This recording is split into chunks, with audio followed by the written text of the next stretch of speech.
Hai, hai ya tao nó ai được gì? Hai được gì đâu mà. Alhamdulillah. Cái hai được gì ông শান্তি বল?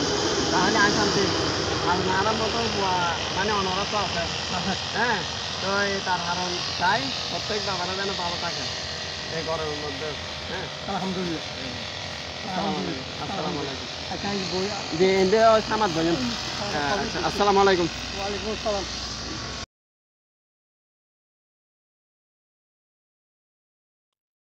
আসসালামু আলাইকুম, কেমন আছেন? আশা করি সকলে ভালো আছেন। আজকে যে প্রচুর পরিমাণে যে রোদ পড়তেছে বা এটা বলার বাইরে। তো কর্ণফুলী টানেল রোডের পাশে যে এরিয়া আছে এখানে অনেক কৃষক ভাইরা কষ্টের মধ্যে দিন যাপন করতেছে এবং রোদের মধ্যে ধান কাটতেছে। আজকে তাদের নিয়ে আমাদের আজকের কার্যক্রম।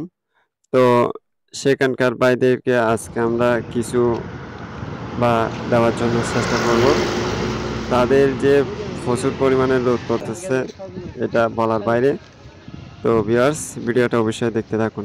আসসালামু আলাইকুম।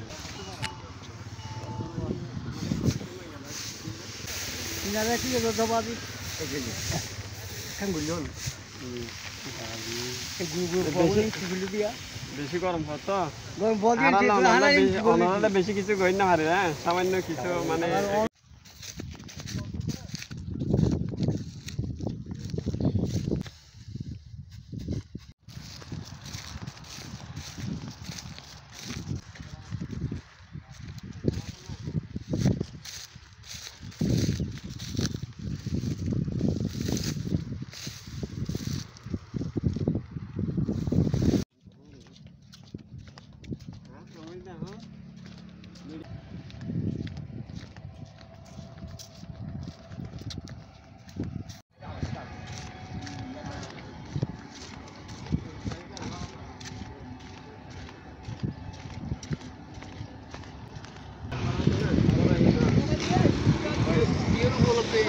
মানে ওনারা যে গরম করে আর কি কেয়ার উপলক্ষ ন মানে নারা কেন দেখ মানে ওনারা যে গরম পরিস্থিতি হারে মানে এদিন দিয়ে ওনারা দিক সামান্য কিছু দিতে বেশি কিছু দিন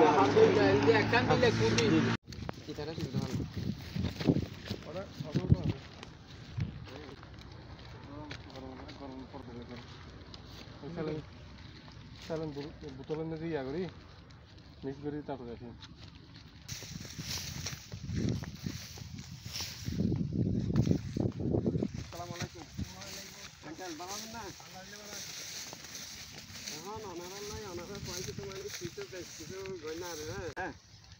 মানে ওনারা আরো ততক্ষণ ওনারা হচ্ছে না বলে কিনা।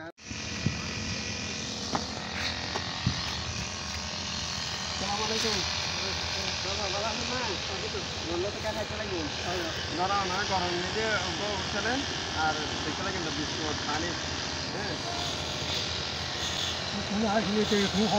হ্যাঁ হ্যাঁ ya tao nó ai được gì? Hai được gì đâu mà. Alhamdulillah. Cái hai được gì ông শান্তি বল? তাহলে আর শান্তি।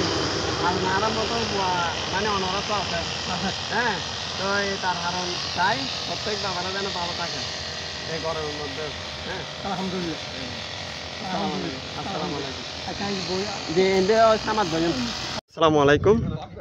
আজকে এই প্রচণ্ড রোদের যে পরিমাণে হার রোদ পড়তেছে হয়তো আমাদের মতো ব্যক্তিরা সহ্য করতে পারবে, তবে কিছু কিছু ব্যক্তি আছে যে পরিশ্রম এবং তাদের কষ্টের বিনিময়ে আজ বিলের মধ্যে প্রচুর মানে গরমের মধ্যে ধান কাটতেছে। তাদের মধ্যে আজকে আমাদের এই কার্যক্রম। তো সকলে ভালো থাকবেন, সুস্থ থাকবেন। আসসালামু আলাইকুম।